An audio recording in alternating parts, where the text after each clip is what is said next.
23 paper 3 continue करते हैं. A newborn develops respiratory distress syndrome due to surfactant deficiency. What is the primary underlying defect? A. Decreased lecithin production. B. Increased glycosylase activity. C.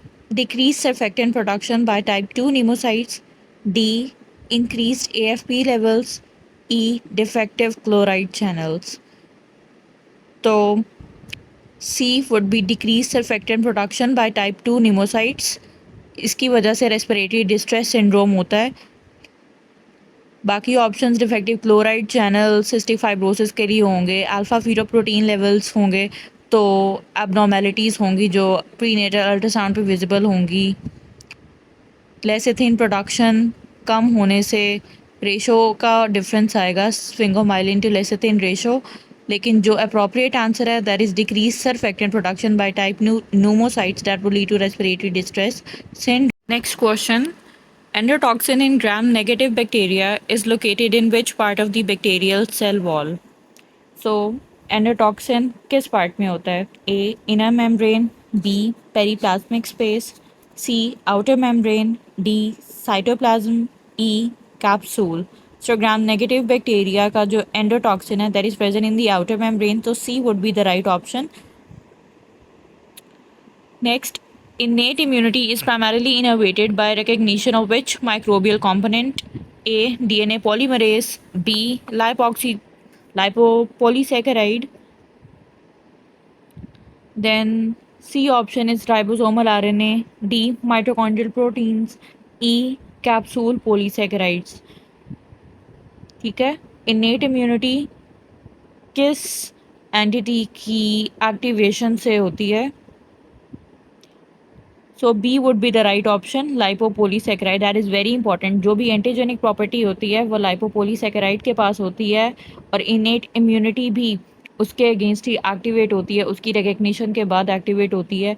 DNA polymerase से नहीं होती, then ribosomal RNA से नहीं होती, mitochondrial protein से नहीं होती, capsular पोलीसैकेराइड से नहीं होती. तो लाइपोपोलीसैकेराइड इज़ वेरी इंपॉर्टेंट, और वैक्सीन्स भी इसके अगेंस्ट बनती हैं. 50 की अगर हम बात करें तो the negative charge on the endothelial cell membrane mainly due to which structure? तो जो एंडोथीलियल सेल मेम्ब्रेन पे नेगेटिव चार्ज होता है वो किसकी वजह से होता है? A. Glycoproteins. B. Integrin. C. Heparan sulphate proteoglycans. D. Collagen fibres. और E. Elastin. That is very important to remember. ये सेल फिजियोलॉजी और बेसिक इम्यूनिटी के क्वेश्चन हैं आपके माइनर सब्जेक्ट्स में से. So C. Heparan sulphate proteoglycans negatively charge होती हैं. तो सेल मेम्ब्रेन का जो नेगेटिव चार्ज है that is primarily because of the heparan sulphate proteoglycans. So proteoglycans वाला जो ऑप्शन है वो टिक करना है. इसमें कंफ्यूज हो सकते हैं कि ग्लाइकोप्रोटीन्स की तरफ कुछ जा सकते हैं, बट दिस इज़ प्रोटियोग्लाइकेंस. ठीक है, this is the glycan entity. Proteins add है हेपरन सल्फेट वाली, that is negatively charged. Then a patient with COPD shows spirometry changes. Which parameter is most likely reduced? तो COPD का पेशेंट है, उसमें FeV1 ratio में से FeV1 और FeC में से ज़्यादा क्या डिक्रीज़ होता है? सारी जितनी भी याद रखना है जो ऑब्स्ट्रक्टिव डिजीज़ होते हैं उनमें प्राइमरीली जो ज़्यादा डिक्रीज़ आता है वो FeV1 के अंदर होता है. That is the amount of air you would expire in first second of your respiration. ठीक है, उसकी अमाउंट कम हो जाती है, बिलो 80% चली जाती है, तो FeV1 would be the right answer. FVC नहीं होगा. रेजिडुअल वॉल्यूम कम नहीं होता COPD में, इनफैक्ट बढ़ जाता है. Total lung capacity, inspiratory capacity भी नहीं हो सकती, तो FeV1 would be the right option. Very easy. Next, उन्होंने डिफ्रेंशिएट करने के लिए एक टेबल भी बनाया है, asthma, chronic bronchitis, emphysema, pulmonary fibrosis. So you can revise all of that in one place. अगर हम एम्फाइजीमा की बात करें तो emphysema is an obstructive disease. तो as I told you earlier, FeV1 और FeC में से जो ज़्यादा डिक्रीज़ आएगा वो FeV1 में आएगा. फर्स्ट सेकेंड में जो एक्सेल होता है वो एयर प्राइमरीली ज़्यादा रिड्यूस होती है as compare to your forced vital capacity. तो FeV1 में ज़्यादा रिडक्शन है, और ओवरऑल रेशो भी FeV1 ओवर FeC की रिड्यूस हो जाती है. जो टोटल लंग कैपेसिटी है उस पे इतना कोई ख़ास फ़र्क नहीं है, इधर इट सेज़ नॉर्मल। इसके अलावा जो कोफिशिएंट है, इधर it would remain the same या वो बढ़ जाएगा, ठीक है। देन द टीएलसी, जो टोटल लंग कैपेसिटी है, वो बढ़ जाएगी।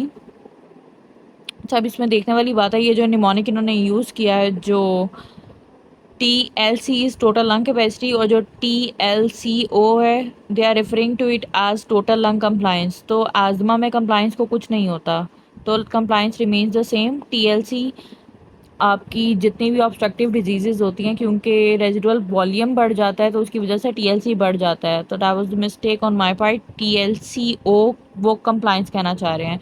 रेजिडुअल वॉल्यूम जो है, क्योंकि asthma is an obstructive disease, so that would also be raised. Chronic bronchitis, ये भी ऑब्स्ट्रक्टिव डिजीज़ है, सो FEV1 वुड डिक्रीज़। FEVC जो है वो भी डिक्रीज़ हो जाएगी। FEV1 ओवर FVC, उसकी रेशो भी कम हो जाएगी। लंग कंप्लाइंस को कुछ नहीं होगा, that would remain the same. Coefficient को भी कुछ नहीं होगा, that would also remain the same. TLC बढ़ जाएगा, रेजिडुअल वॉल्यूम भी बढ़ जाएगा। As far as emphysema is concerned, emphysema it's also an obstructive disease, so FEV1 would considerably be reduced as compared to FVC. Then FEV1 over FVC में से जो overall ratio है that would decrease. Lung compliance, अब यहाँ पे lung compliance का role आता है, क्योंकि एम्फेजिमा में वॉल्स की डिस्ट्रक्शन होती है, तो ये याद रखना है कि लंग कंप्लायंस सबसे ज़्यादा कम एम्फेजिमा में होती है। और लंग कंप्लायंस कम होने का मतलब क्या है, that it would be easier to inflate the alveoli. Coefficient भी रिड्यूस हो जाएगा, ठीक है। और TLC भी बढ़ जाएगा, टोटल लंग कैपेसिटी भी बढ़ जाएगी, रेजिडुअल वॉल्यूम भी बढ़ जाएगा। Then as far as the pulmonary fibrosis is concerned, एक उन्होंने रिस्ट्रिक्टिव डिजीज़ भी डाल दी है। FEV1 इसमें रिड्यूस होता है, पर इतना रिड्यूस नहीं होता जितनी फोर्स्ड वाइटल कैपेसिटी रिड्यूस हो जाती है। तो इसलिए अगर हम रेशो देखें FEV1 ओवर FVC की, तो या तो ये नॉर्मल रहेगी या स्लाइटली इंक्रीज होती है। यही डिफरेंस ऑब्स्ट्रक्टिव का और रिस्ट्रिक्टिव का on spirometry. Total lung compliance भी कम हो जाती है। कम होने का मतलब यही है कि it would be easier to inflate them. जो कोफिशिएंट है that would either remain the same और वुड ऑल्सो रिड्यूस। जो टोटल लंग कैपेसिटी है, डिस्ट्रक्टिव डिजीज़ में याद रखना है कि सारे लंग वॉल्यूम्स आपके ना रिड्यूस हो जाते हैं, ठीक है। So total lung capacity would also reduce. इससे डिस्ट्रक्टिव डिजीज़ ना, इससे याद रखेंगे। रेजिडुअल वॉल्यूम भी कम हो जाता है, एज आई ऑलरेडी सेड सारे वॉल्यूम्स कम हो जाते हैं। इसमें अब याद रखने वाली बात क्या है या क्या भूल सकती है आपको, एक तो आपको जो KCO, ठीक है, जो कॉफिशिएंट लिखा हुआ है वो याद रखना है। एम्फाइजीमा में वो रिड्यूस होता है, ठीक है। इसके अलावा पल्मोनरी फाइब्रोसिस में भी वो रिड्यूस हो सकता है, आज़मा में वो बढ़ जाएगा। इसके अलावा तो कोई इतनी मुश्किल बात नहीं है, याद रह जाएंगे आपको। Next question, a patient presents with severe thigh pain and crepitus after deep stab wound, which organism is most likely responsible? A. Clostridium perfringens, B. Clostridium tetani, C.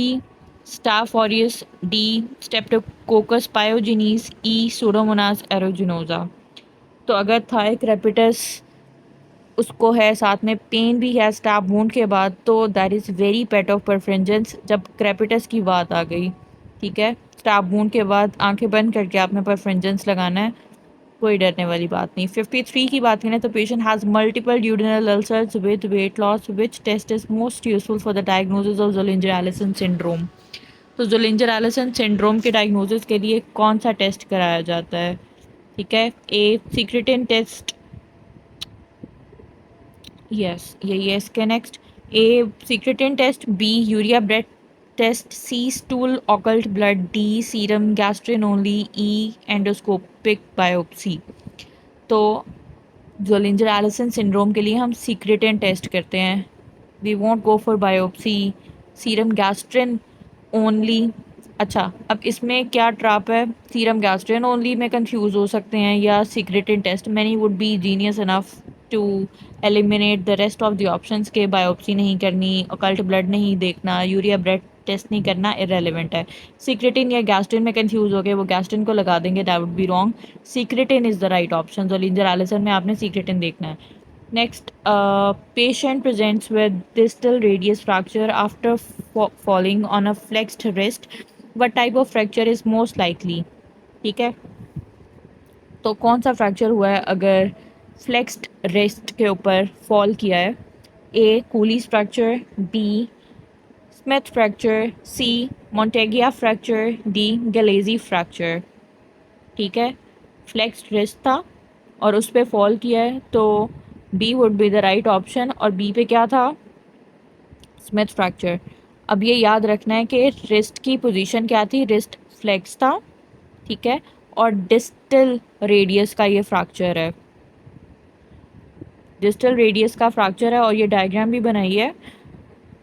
Anatomical snuff box में आपके पास radial artery होती है, ठीक है, scaphoid होता है, ट्रिपीजियस है, extensor pollicis Bravais muscle है, एक्सटेंसर पॉलिसिस लॉन्गेस्ट मसल है, सुपरफिशियल ब्रांच है रेडियल नर्व की, वो पास करेगी, एक्सटेंसर पॉलिसिस लॉन्गेस्ट का भी मसल है, ठीक है।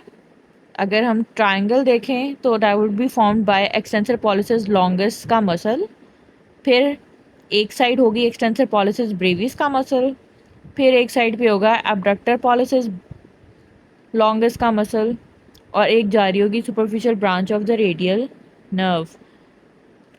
तो बाकी ऑप्शंस क्या हैं? बेनेट फ्रैक्चर थंब का फ्रैक्चर होता है, बेस ऑफ द थंब का फ्रैक्चर, तो Bennett fracture is base of the thumb fracture, ठीक है।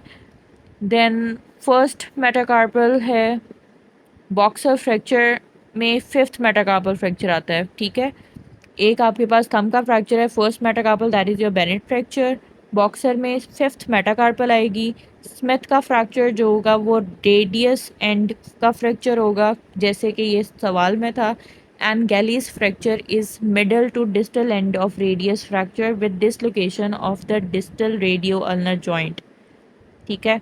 अब इसमें कंफ्यूज हो सकते थे कि स्मिथ में या गैलिस में, लेकिन अगर याद हो तो फिर आप कर सकते हो इस सवाल को। जो middle to distal end of radius का फ्रैक्चर होगा, लेकिन साथ में जो रेडियो अल्नर जॉइंट है डिस्टल, उसकी भी डिसलोकेशन होगी, then we would call it Galeazzi fracture. लेकिन सिर्फ जो रेडियस के एंड का फ्रैक्चर होगा फ्लेक्स्ड आर्म पे, फ्लेक्स्ड रिस्ट पे, उसको हम स्मिथ फ्रैक्चर कहेंगे। तो ये याद रखना है, बेनेट से आपको थंब याद आना चाहिए, बॉक्सर से फिफ्थ मेटाकार्पल याद आनी चाहिए, स्मिथ से रेडियस, और गैलेज से middle to distal end of radius, साथ में डिस्टल रेडियो अल्नर जॉइंट की डिसलोकेशन भी। रेपिटेशन इसलिए कर रही हूँ ताकि आपको याद रह जाए देखने से। A patient is started on an anticoagulant that directly inhibits thrombin. Which drug has this mechanism of action? A. Apixaban, B. Dabigatran, C. Warfarin, D. Heparin, E. Rivaroxaban, ठीक है। एंटीकोगुलेंट पे स्टार्ट किया है और वो डायरेक्टली इनहिबिट करता है factor 2A को। कौन सी ड्रग का ये मैकेनिज्म है? अब देखें, जो एपेक्साबैन है ना, इसके नाम में लिखा हुआ है इसका काम, X stands for 10, so Apex X A ban, so it bans X, so Apexaban bans factor 10, ठीक है, ये हो गया। वॉरफेरिन का तो काम ही और है, एपोक्साइड रिडक्टेज वगैरह को उसने बंद करना है, ठीक है। हेपरिन का भी ये काम नहीं है, फैक्टर 2A को नहीं कर रहा। रिवरऑक्साबैन भी एपेक्साबैन की क्लास में है। सो बी डेबिगेट्रन डायरेक्ट जो आपके एंटीकोगुलेंट्स हैं उसकी क्लास से बिलोंग करता है, so B dabigatran would be the right answer. Next question है कि a patient presents with a fall with pain and tenderness in the anatomical snuff box region, which artery is most likely injured, ठीक है। एक और snuff box में से ही आ गया। अब इसमें क्या है कि कौन सी आर्टरी होती है? वेरी इजी, रेडियल आर्टरी होती है। ब्रेकियल में आप कंफ्यूज नहीं होंगे, अल्नर आर्टरी भी यहाँ पे नहीं होती, पोस्टीरियर इंटरओशियस आर्टरी नहीं होती, ई एक्सिलरी आर्टरी तो बहुत ऊपर है, so radial artery would be the right answer. Next, patient requires anticoagulation and is prescribed apixaban. This drug primarily inhibits which coagulation factor? अच्छा, ये मैंने पहले ही करवा दी है, तो जो मैंने जैसे पहले एक्सप्लेन किया था, एपेक्स अ बैन, नाम में इसका मैकेनिज्म लिखा हुआ है, X for 10, A ban, it bans, so apixaban factor 10A को बैन करेगा, so C would be the right option, factor 10A. A newborn presents with persistent umbilical stump bleeding, normal platelet count, but prolonged bleeding time. Which coagulation factor deficiency is most likely responsible? ठीक है, newborn है, उसको persistent umbilical stump की bleeding हो रही है, platelet count is normal और bleeding time लेकिन prolonged है. ठीक है, coagulation factor deficiency कौन सी होनी चाहिए? फैक्टर 5, 7, 8, 9 या 13? सो फैक्टर 13 की वजह से होता है, वेरी क्लासिक. आपको जो अम्बलाइकल स्टम्प की ब्लीडिंग के साथ क्वेश्चन आएगा और प्लेटलेट काउंट अदरवाइज नॉर्मल होगा, लेकिन ब्लीडिंग टाइम जो प्रोलॉन्ग्ड होगा वो फैक्टर 13 की वजह से होता है. Final step of coagulation cascade का, जो जहाँ पे क्रॉस लिंकिंग होती है फाइब्रिन पॉलीमर्स की और एक एंड पे मैकेनिकली स्टेबल क्लॉट बनता है. अगर ये फैक्टर नहीं होगा तो क्लॉट अनस्टेबल रहेगा, इजीली ब्रेक डाउन हो जाएगा, उससे डिलेड ब्लीडिंग और पुअर वुंड हीलिंग होगी. तो मोस्टली इसकी डेफिशिएंसी प्रेजेंट होती है न्यूनेट्स के अंदर with umbilical stump bleeding, normal APT, APTT, platelet counts. ठीक है, that is very important, normal PT, APDT and platelet counts. A patient with gout is treated with allopurinol. The drug works by inhibiting which enzyme? Very easy. A. Adenosine deaminase, B. xanthine oxidase, C. hypoxanthine. ठीक है, तीन ही options दिए हैं भाई. ठीक है, देख लेते हैं कहीं और दिया हो. डी यूरिकेस, ई साइक्लोऑक्सीजनेस. तो सारे ऑप्शंस पढ़ लिए. एलोप्यूरिनॉल xanthine ऑक्सीडेज को इनहिबिट करता है, और एलोप्यूरिनॉल कब देते हैं, क्रॉनिक में या एक्यूट में? प्लस पॉइंट एस, क्रॉनिक में देते हैं. ठीक है, एक्यूट में नहीं देना. नेक्स्ट क्या है, अब ये उन्होंने लाइसोसोमल स्टोरेज डिजीज़ का क्वेश्चन पूछा है. अच्छी बात है, यहाँ पे ये सारा रिवाइज हो जाएगा आपका एक ही जगह पे, तो you would be able to solve maximum of the questions asked from this topic. 60th, a patient presents with hepatosplenomegaly, bone pain and bone marrow biopsy showing Gaucher cells. What is the most likely diagnosis? अब इससे easy तो नहीं हो सकता कि गॉशर sales ही बीच में लिखती हैं उन्होंने, तो गॉशर डिजीज़ ही होगी.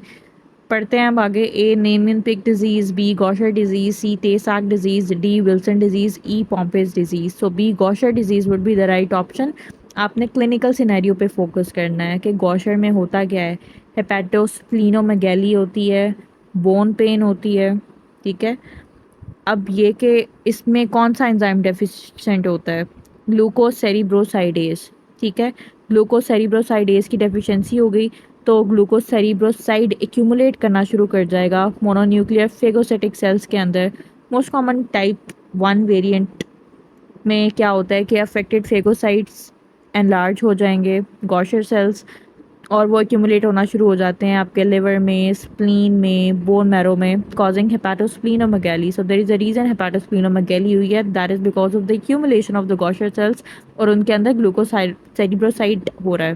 ठीक है, नेक्स्ट क्या है कि बोन हीरोइंस होती हैं और ये जो फेगोसाइट्स होते हैं गॉशर सेल्स, ये एनलार्ज्ड हो जाएंगे and they acquire a pathognomonic cytoplasmic appearance characterized as wrinkle tissue paper. So इधर क्वेश्चन में अगर आए कि ग्लूकोसेरिब्रोसाइड की एक्यूमुलेशन हो रही है या ग्लूकोसेरिब्रोसाइडेज की डेफिशिएंसी हो रही है या फिर रिंकल टिश्यू पेपर अपीयरेंस है या पैटोस्प्लीनोमेगैली या बोन पेन है, even if they don't write Gaucher disease, you should be able to pick that up.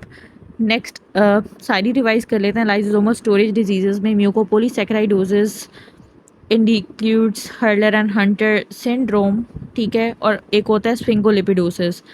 दो कैटेगरीज में ना डिवाइड करते हैं, एक म्यूकोपोलीसैकेराइडोसिस होता है और एक स्फिंगोलिपिडोसिस होता है. म्यूको में हर्लर हंटर, स्फिंगोलिपिडोसिस में टे साक्स disease, Gaucher, Niemann Pick, Fabry and Krabbe disease आ जाती है. अब हर्लर और हंटर सबसे पहले लिखा है उन्होंने. जो हर्लर सिंड्रोम है ना, उसको याद रखना है कि हर्लर सिंड्रोम में अल्फ़ा एल आइड्यूरोनिडेज की डेफिशिएंसी होती है. ठीक है। एल आइड्यूरोनिडेट हर्लर है तो एल आइड्यूरोनिडेज की डेफिशिएंसी होगी और ये ऑटोसोमल रिसेसिव होता है।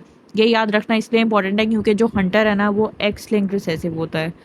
सो हंटर इज़ एक्स लिंक्ड, जैसे वो एक्स फैक्टर होता है ना तो हंटर के पास एक एक्स फैक्टर होता है, एक्स्ट्रा फैक्टर होता है to able to kill their prey. तो इस तरह याद रख लें, हंटर सिंड्रोम में एक्स लिंक्ड रिसेसिव है, हर्लर सिंड्रोम में हर्लर है तो अल्फा एल आइड्यूरोनिडेज है, दैट इज़ ऑटोसोमल रिसेसिव। दूसरा फ़र्क ये कि जो हंटर है ना उसकी विजन बहुत तेज़ होती है, तो हंटर कैन सी, तो उसके पास कोई कॉर्नियल क्लाउडिंग नहीं होगी, हर्लर के अंदर कॉर्नियल क्लाउडिंग होगी। जब इतना आपको याद रह जाएगा ना तो फिर बाकी कौन सी चीज़ों की क्यूमुलेशन है वो दोनों में सेम है, हाइपरिन एंड डर्मेटन सल्फेट की क्यूमुलेशन, और फ़र्क आपने करना है कॉर्नियल क्लाउडिंग से मोरलेस, ठीक है। अगर जेनेटिक्स दी हैं तो that is well and good as well. Next Tay सैक्स डिजीज़। अब जो टे सैक्स डिजीज़ है ना उसमें हेक्सोज़मिनिडेज ए की डेफिशिएंसी होती है। GM2 गैंग्लियोसाइड एक्यूमुलेट करना शुरू कर देता है और मैक्यूला के ऊपर आपको चेरी रेड स्पॉट मिलते हैं, ठीक है। चेरी रेड स्पॉट आपको एक और जगह पे भी मिलते हैं, अभी नेक्स्ट में ही आ गया है, मैं चाह रही थी आप खुद बताते, ठीक है। Cherry red spot in macula, developmental delay होती है और कोई हेपेटोस्प्लीनोमेगैली नहीं होती। अब यहाँ पर डिफरेंस है कि अगर मैं कोई क्वेश्चन पूछूं कि हेपेटोस्प्लीनोमेगैली एक को है और चेरी रेड स्पॉट भी है तो फिर आप क्या पिक करोगे, ठीक है। तो आपने पिक करना है नीमैन पिक डिजीज़, ठीक है। इट कांट बी टे सैक्स डिजीज़, दोनों में यही है कि चेरी रेड मैकुलर स्पॉट दोनों में है, लेकिन हेपेटोस्प्लीनोमेगैली का डिफरेंस है। नीमैन पिक में हेपेटोस्प्लीनोमेगैली होती है, टे सैक में नहीं होती। बाकी डेवलपमेंटल डीले टे सैक में भी होता है, इसमें GM2 गैंग्लियोसाइड की क्यूमुलेशन है। नीमैन पिक में स्फिंगोमाइलिन की क्यूमुलेशन है क्योंकि स्फिंगोमाइलिनेस डेफिशिएंट होता है, ठीक है। न्यूरो डिजेनरेशन है नीमैन पिक के अंदर और आपको फॉर्म सेल्स मिलते हैं, तो they appear to be very similar. एक बस आपको एंजाइम याद होना चाहिए और एक डिफरेंस पता होना चाहिए कि हेपेटोस्प्लीनोमेगैली किस में होती है किस में नहीं होती। गॉशर डिजीज़ डिफरेंट है, अभी हमने कर लिया है। ग्लूकोसेरिब्रोसाइडेज या बीटा ग्लूकोसाइडेज की डेफिशिएंसी से ग्लूकोसेरिब्रोसाइड्स एक्यूमुलेट करना शुरू कर देते हैं और crumple tissue paper like appearance आती है गॉशर सेल्स की। हेपेटोस्प्लीनोमेगैली होती है और एवास्कुलर नेक्रोसिस होता है बोन का। एक है क्रैब डिजीज़। अब जो क्रैब डिजीज़ है ना उसमें गैलेक्टोसेरिब्रोसाइडेज की डेफिशिएंसी होती है, तो गैलेक्टोसेरिब्रोसाइड एक्यूमुलेट कर देता है। I don't know if you guys have watched Harry Potter और not. There were two characters Crabbe and Goyle and they were quite bulky, बहुत मोटे थे वो, ठीक है। तो the people who drink a lot of dairy fat milk containing galactose so they are fat, तो मैंने इसको ऐसे याद किया था। तो क्रैबी डिजीज़ में गैलेक्टोसेरिब्रोसाइडेज की डेफिशिएंसी होती है, तो गैलेक्टोसेरिब्रोसाइड एक्यूमुलेट करता है and then there is failure to thrive, seizures and floppy to rigid tone के सारे फीचर्स आते हैं, ठीक है। देन फैब्री डिजीज़ में अल्फ़ा गैलेक्टोसाइडेज ए की डेफिशिएंसी होती है, ठीक है। तो अल्फ़ा गैलेक्टोसाइडेज की डेफिशिएंसी अगर होगी तो सीरामाइड ट्राइहेक्सोज एक्यूमुलेट करता है।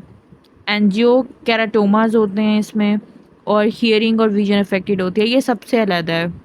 फेब्री डिजीज़ की जो मैनिफेस्टेशंस है ना, एंजियो कैराटोमाज आपने किसी में नहीं पढ़े। Angiokeratomas are very classic for Fabry disease. इसके अलावा हियरिंग और विजन इम्पेयरमेंट फेब्री डिजीज़ में आ रही है और सीरामाइड ट्राइहेक्सोज एक्यूमुलेट कर रहा है।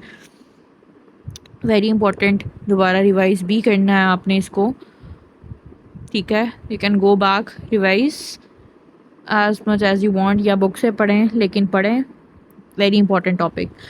61 पे अ चाइल्ड एस्पिरेट्स अ पीनट, ठीक है, while eating, where is it most likely to lodge in the airway. Easy question है, चाइल्ड है, कहाँ पे पीनट एस्पिरेट होकर जाएगा? लेफ्ट मेन ब्रोंकस में, राइट मेन ब्रोंकस में, ट्रेकिया में, segmental bronchi of left lower lobe में, लेरिंग्स में। तो even if you don't know elimination से निकल जाएगा, लेरिंग्स निकल गया, लेफ़्ट साइड वैसे ही निकल गई, ठीक है। जो आपकी फॉरेन बॉडी आती है वो उस जगह पे होगी जो ज़्यादा वर्टिकल होगी ना, उसके लिए आसान होगा ट्रैवल करना। तो एंगल कम राइट साइड वाले ब्रोंकस का होता है, तो डायरेक्ट वो राइट साइड पे जाएगी, राइट मेन ब्रोंकस में। फॉरेन बॉडी अगर हम डिफरेंट पोजीशंस में देखें तो फॉरेन बॉडी अगर सुपाइन पोजीशन में हो तो वो राइट लोअर लोब के एपिकल या सुपीरियर सेगमेंट पे जाएगा, है राइट साइड ही, और राइट की भी लोअर लोब और लोअर लोब का एपिकल सेगमेंट अगर आप सुपाइन हो। इसके अलावा अगर आप सिटिंग पोजीशन में हो या स्टैंडिंग अपराइट पोजीशन में हो तो इमेजिन करें कि आप खड़े हुए हैं, तो ग्रेविटी के असर से जो मेरे राइट लोअर लोब के एपिकल सेगमेंट पे रुकना था ना, अब वो राइट लोअर लोब के पोस्टीरियर बेजल सेगमेंट पे चला जाएगा। ठीक है, अगर मैं राइट लैटरल हूँ तो राइट साइड पे होगा लेकिन राइट अपर लोब पे होगा और राइट अपर लोब के पोस्टीरियर सेगमेंट पे होगा। ठीक है, राइट लैटरल पे राइट अपर लोब के पोस्टीरियर सेगमेंट पे है। अगर लेफ़्ट लैटरल होंगी तो फिर लेफ़्ट अपर लोब के इंफीरियर लिंगुलर पार्ट पे सेगमेंट पे होगा। अब इसमें ये जो फोर्थ पॉइंट है दैट इज़ वेरी इंपॉर्टेंट।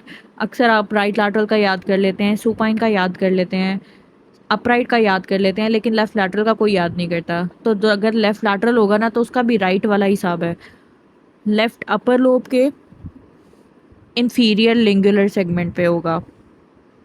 आपको पता है, बाकी would be easy for you. Supine याद रख लें। ठीक है, दोबारा रिवाइज करते हैं। सुपाइन पे राइट लोअर लोब का एपिकल सेगमेंट होगा, स्टैंडिंग पे राइट लोअर लोब का पोस्टीरियर बेजल होगा, राइट लैटरल पे राइट अपर लोब का पोस्टीरियर सेगमेंट होगा और लेफ्ट लैटरल पे लेफ्ट अपर लोब का इंफीरियर लिंगुलर सेगमेंट होगा। नेक्स्ट है, an elderly patient presents with progressive memory loss, urinary incontinence, gait disturbance, what is the most likely diagnosis? ठीक है, तो A Alzheimer disease, B Parkinson disease, C normal pressure hydrocephalus, D मल्टा infarct dementia, E frontotemporal dementia. अब किसी को अगर वो mnemonic याद हो जो एफए में था, वेट वैकी वॉबली, तो ये क्लासिक लिखा हुआ है, memory loss, urinary incontinence and gait disturbance. ये नॉर्मल प्रेशर हाइड्रोसेफेलस का है, वेट, यूरिनरी इनकॉन्टिनेंस, वैकी। ठीक है, प्रोग्रेसिव मेमोरी लॉस को वैकी कहते हैं ना इंग्लिश में। गेट डिस्टर्बेंस वोबली, वोबली सी गेट है उसकी, so C normal pressure hydrocephalus would be the right option. E frontotemporal dementia में उसको डिमेंशिया होता है लेकिन साथ में कोई बिहेवियरल एबनॉर्मेलिटीज़ भी होती। मल्टा इन्फार्क्ट डिमेंशिया होता तो सिटी पे कोई इन्फार्क्ट्स आते, साथ में कोई मोटर डेफिसिट्स भी होते, कोई सेंसरी डेफिसिट्स भी मेंशन होते। पार्किंसन डिजीज़ में क्लासिक उसके ट्रैप लाइक फीचर्स आने थे, ट्रेमर्स, रिजिडिटी, एकथीजिया, ब्रेडिकाइनेजिया। अल्जाइमर डिजीज़ में हिस्ट्री होती, ठीक है, अल्जाइमर्स की, और या वो सिटी पे कोई फाइंडिंग बताते, कोई न्यूरोफिब्रिली ट्रैंगल्स और प्लाक्स की बात होती। C would be the right option. Next है, a person recently ascends to a high altitude glacier region and develops shortness of breath within 2 days. What is the primary physiological cause? So A hypoventilation, B pulmonary edema, C increased erythropoietin, D decreased 2-3 BPG, E reduced cardiac output. तो अगर recently high altitude glacier पे गया है और 2 days के अंदर ही shortness of breath हो गई है तो वो किस वजह से होती है? वेरी क्लासिक, पल्मोनरी एडिमा हो जाता है ना उन लोगों को। So B would be the right option. अच्छा, ये याद रखना है कि बाकी ऑप्शंस भी देख लेते हैं। जब आप ऑल्टीट्यूड पे जाते हो ना, फ्रॉम द सी लेवल, तो कार्डियक आउटपुट ना बढ़ जाता है। क्यों? क्योंकि ऑक्सीजन प्रोवाइड करना ही है। ऑल्टीट्यूड पे पार्शियल प्रेशर ऑफ ऑक्सीजन कम होती है तो कोशिश यही होती है कि टिश्यूज़ को एडिक्वेट ऑक्सीजन प्रोवाइड की जा सके। सो बॉडी कार्डियक आउटपुट बढ़ाती है। Decrease 2-3 BPG, wrong option. Increase erythropoietin, ठीक है, 2 एरिथ्रोपोइटिन डिक्रीज होता है, लेकिन उन्होंने क्वेश्चन पूछा what is the primary physiological cause for the shortness of breath. So erythropoietin doesn't lead to shortness of breath, wrong option. Hypoventilation से shortness of breath नहीं होती, इनफैक्ट पेशेंट हाइपर वेंटिलेट्स, इसलिए carbon dioxide wash out होती है और initially respiratory alkalosis होती है जिसको 24 to 48 आवर्स के बाद रीनल बाइकार्ब की सिक्रीशन की वजह से कंपनसेटरी मेटाबॉलिक एसिडोसिस में फिर वो कन्वर्ट होती है। So A1 is the wrong option. B pulmonary oedema is the right option. So मैंने बताया कि अगर ना भी आता होता तो अगर आप थोड़ा थोड़ा गौर करते और ऑप्शन पे, you would have been able to reach B. 63 है, which structure lies anterior to the second part of the duodenum. तो सेकेंड पार्ट ऑफ ड्यूडेनम के एंटीरियर क्या है? A pancreas, B common bile duct, C transverse colon, D inferior vena cava, E right kidney. Second part of duodenum के आगे com क्या होता है? ठीक है, ट्रांसवर्स कोलोन होता है। राइट किडनी नहीं हो सकती, मेक सेंस। ठीक है, ट्रीटोपेरिटोनियल स्ट्रक्चर है, पीछे होती है। अब मैं इसलिए एलिमिनेट कर रही हूँ कि आप क्वेश्चन में ऑप्शंस को एलिमिनेट करना सीखें कि क्वेश्चन सॉल्व कैसे करना है। Even if you don't no, don't panic, start eliminating दम इररेलेवेंट ऑप्शंस। अब राइट किडनी नहीं हो सकती, रीटोपेरिटोनियल है। इंफीरियर वेना कैवा बी पीछे पड़ी होती है, रीटोपेरिटोनियल है। पैंक्रियाज, ठीक है, पैंक्रियाज सी शेप्ड जो उसने बनाया होता है ना, उसका हेड वहाँ पे होता है जो पार्ट्स हैं ड्यूडेनम के, उसके दरमियान, तो वो उसके इंटीरियर तो हो नहीं सकता। पीछे क्या रह गया? सीबीडी या ट्रांसवर्स कोलोन। ठीक है, अब जो कॉमन बाइल डक्ट है ना, इसने तो सेकंड पार्ट पे ओपन होना होता है, एम्बुला वेटर वाली जगह पे पैंक्रियाटिक डक्ट के साथ मिलके। कॉमन बाइल डक्ट भी नहीं हो सकती। सी ट्रांसवर्स कोलोन, ठीक है, would be the right option. जो सेकंड पार्ट ऑफ ड्यूडेनम के एंटीरियरली आती है वो ट्रांसवर्स कोलोन आ जाती है। नीचे उन्होंने बनाने की कोशिश की है, since it's black and white we can't really appreciate it. Transverse colon, ये देखें, ये लेबल किया हुआ है जहाँ पे, और सेकंड पार्ट जो वर्टिकल पार्ट है ना ड्यूडेनम का, उसके आगे ये ट्रांसवर्स कोलोन पड़ी हुई है। फर्स्ट पार्ट रीटोपेरिटोनियल होता है और सेकंड पार्ट के आगे ये ट्रांसवर्स कोलोन है। Next question, a middle aged women presents with central obesity, abdominal striae and weight gain suggestive of Cushing syndrome, which is the most appropriate initial screening test. ठीक है, क्या कराएंगे सबसे पहले? बेसल कॉर्टिसोल लेवल कराएंगे, plasma ACTH level कराएंगे, dexamethasone suppression test कराएंगे, या सीरम इंसुलिन लेवल कराएंगे? तो if you know the algorithm कि कुशिंग सिंड्रोम में हम किस तरह चलते हैं, तो you would have been able to answer it very simple. Dexamethasone suppression test करते हैं सबसे पहले इनिशियल स्क्रीनिंग टेस्ट में। अब बच्चे यहाँ पे क्या लगा सकते हैं? कुछ लोग बेसल कॉर्टिसोल लेवल लगा देंगे, ठीक है, उससे क्या ही पता चलेगा? हाँ, कॉर्टिसोल है, फिर क्या पता चलेगा उससे?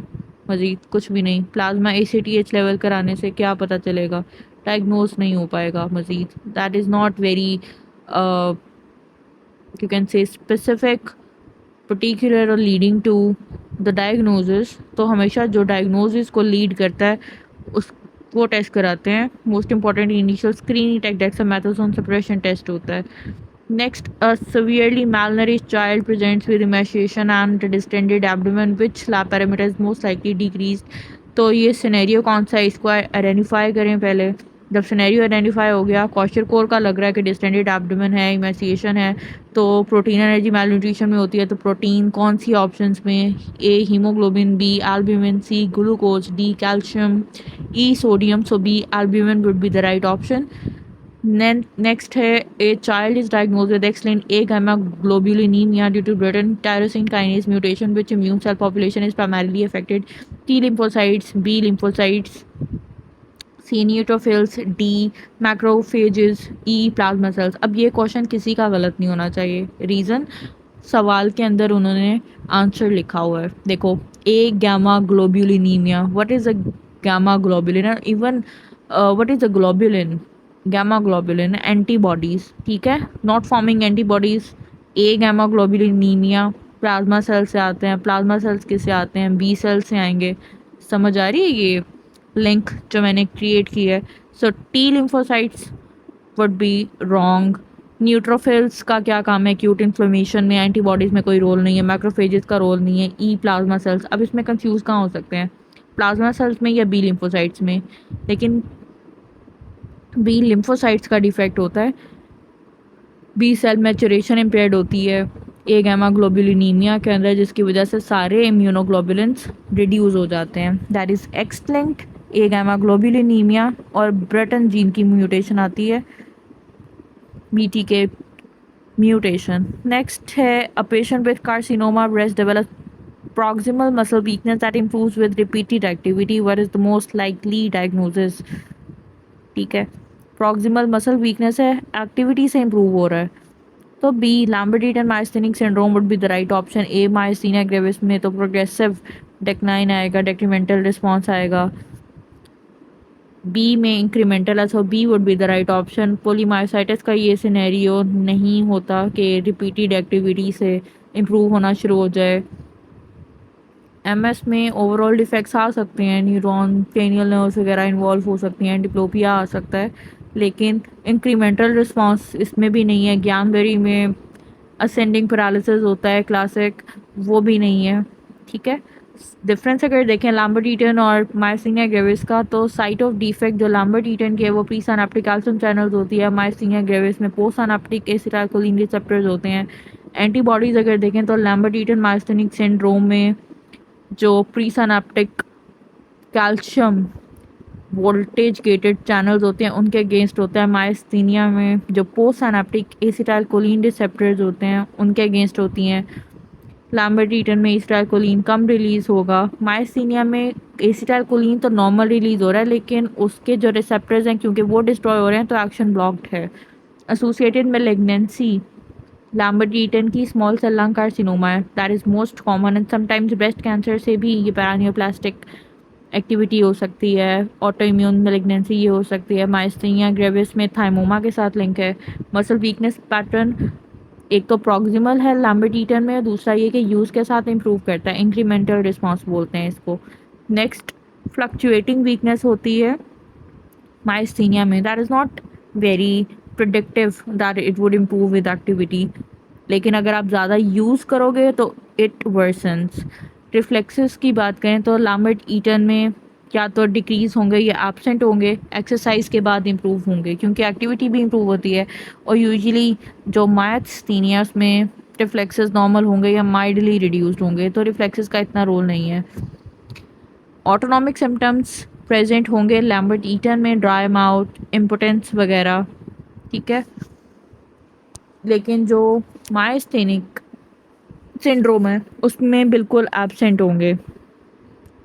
ठीक है, और क्योंकि रिसेप्टर्स ही ब्लॉक हैं तो वो एक्शन तो आ ही नहीं सकता। ऑक्यूलर इन्वॉल्वमेंट की अगर हम बात करें तो रेयर है लैम्बर्ट ईटन में, लेकिन मायस्थीनिया के तो सिनेरियो में ये लिखा होता है कि टोसिस, डिप्लोपिया, फिर हम डायग्नोज करते हैं कि मायस्थीनिया है। बल्बर सिम्टम्स भी मायस्थीनिया में कॉमन है, डिस्पेजिया, डिसार्थरिया वाला। लैम्बर्ट ईटन में माइल्ड से होता है, इतने खास नहीं है। इफेक्ट ऑफ एक्सरसाइज में लैम्बर्ट ईटन पे इम्प्रूव हो जाएगी स्ट्रेंथ, लेकिन जो मायस्थीनिया है क्योंकि एक्टिविटी से ये वर्सन होती है तो वर्सन हो जाएगी। की टेस्ट फाइंडिंग वही जो मैंने अभी बताई थी कि हम इलेक्ट्रोमायोग्राफी जो ईएमजी लिखा है that is electromyography after exercise कराते हैं तो इंक्रीमेंटल रिस्पांस आता है, और मायस्थीनिया में डेक्रीमेंटल रिस्पांस आता है रेपिटेटिव स्टिमुलेशन पे। नेक्स्ट ट्रीटमेंट में हमने लैम्बर्ट ईटन में ट्यूमर को ट्रीट करना होता है क्योंकि मोस्ट कॉमन इसकी स्मॉल सेल लंग कार्सिनोमा के साथ एसोसिएशन है। ठीक है, साथ में हम 3-4 डीएपी दे सकते हैं, इम्यूनो थेरेपी दे सकते हैं। तो लैम्बर्ट ईटन का आपको याद रखना पड़ेगा, मायस्थीनिया का यू ऑलरेडी नो। हमने ट्यूमर को ट्रीट करना है, 3-4 डीएपी देना है, इम्यूनोथेरेपी देना है। मायस्थीनिया में सिंपल है, एंटीकोलिनेस्ट्रेस दे दें, दैट इज़ योर प्रीडीडोस्टिग्मीन। ठीक है, नियोस्टिग्मीन वगैरह भी, या फिर थाइमोमा की वजह से था तो थाइमेक्टमी कर दें या इम्यूनोसप्रेशन दे दें। तो वेरी इजी, ये इजी क्वेश्चन था। Next, a patient presents with the lower eyelid lesion that is well demarcated erythematous and has a central pustule arising from an eyelid gland. Which gland is most likely involved? ठीक है, अब अगर आपने इसकी picture देखी हो ना, I would highly recommended कि पिक्चर देखें, ज़रूर देखें। स्टाई सर्च करें, होडियोलम सर्च करें, एक्सटर्नल होडियोलम, इंटरनल होडियोलम दोनों देखें। तो होता क्या है ये? ए मिबोमियन ग्लैंड में, बी क्रॉस में, C gland of Zeis, D lacrimal gland, या C Moll gland. So gland of Zeis होता है स्टाई का, टिपिकल ये स्टाई का सिनेरियो था। और स्टाई एक्सटर्नल होडियोलम होता है ग्लैंड ऑफ जीज के इन्फेक्शन की वजह से। जो इंटरनल वाला होता है ना वो मीबोमियन ग्लैंड के इन्फेक्शन की वजह से होता है। स्टाई की कैरेक्टरिस्टिक एक अपीयरेंस होती है कि लोअर आईलिड लियन पे होगा, ठीक है, बिल्कुल लोअर आईलिड पे होगा और एक वेल डीमार्केटेड होगा, डिफ्यूज नहीं होगा, एक मोटा सा आपको दिखेगा कि लियन दिख रही है, और एडमाटस होगा, रेड होगा, और बिल्कुल सेंटर में एक पस्ट्यूल होगा जो कि आईलिड के ग्लैंड से अराइज कर रहा होगा। That will be a gland of Zeis. Internal वाला मेबोमियन से है। Next, a patient is started on an antidepressant that increases both serotonin and norepinephrine levels in the synaptic cleft. Which drug is most likely? ठीक है, क्या है कि anti depression पे शुरू किया, दोनों सीरोटोनिन और नॉरएपिनेफ्रीन बढ़ा रहा है, most likely it would be an SNRI. ठीक है, एसएनआरआई पूछ रहा है वो आपसे कि क्या है, so B venlafaxine would be the right option. A fluoxetine SSRI है, सर्ट्रेलिन एसएसआरआई है, हेलोपेरिडोल एंटीसाइकोटिक है, एमिट्रिप्टिलिन टीसीए है, so venlafaxine would be the right option. The lecithin to sphingomyelin ratio is used clinically to assess which fetal condition. ठीक है, दोबारा ये सवाल आया सर्फेक्टेंट डेफिशिएंसी का। तो लेसिथिन टू स्फिंगोमाइलिन रेशो हम फीटल लंग मेच्योरिटी के लिए देखते हैं, तो ऑप्शन देखते हैं, A renal maturity, B cardiac maturity, C lung maturity, D liver maturity, E neurological maturity. So C lung maturity would be the right option. Next question, carcinoembryonic antigen is elevated in a patient with colon cancer. What is its primary clinical use? CEA हम colon cancer के patient में क्यों use करते हैं? A for confirming the diagnosis, B monitoring treatment response and recurrence, C determining the metastasis site, या D genetic risk prediction। अब जितने आपने याद रखना है कि जो ट्यूमर मार्कर्स होते हैं ना, mostly they are not use to confirm the diagnosis. Diagnosis के लिए हमारा वो स्टेजिंग वाला क्राइटेरिया होता है, हम जब न्यूक्लियर ग्रेडिंग करते हैं, फिर सीटी स्कैन करते हैं, हम स्टेजिंग करते हैं, पहला ऑप्शन वैसे ही निकल गया। नेक्स्ट, मेटास्टेसिस साइट वगैरह के लिए भी हमारे पास सीटी पेट स्कैन्स होते हैं, that is also wrong. Genetic risk production से हम CEA से हम नहीं करते, ठीक है। मेन यूज़ इसका हमने जब ट्रीटमेंट रिस्पॉन्स मॉनिटर करना है कि हम एक थेरेपी देते हैं, फिर हम देखते हैं कि उसके ट्यूमर मार्कर्स एलिवेट हो रहे हैं, रिड्यूस हो रहे हैं, स्टेबल हो रहे हैं, या रिकरेंस तो नहीं हो गई, तो B would be the right option. Next अगली वीडियो में करते हैं।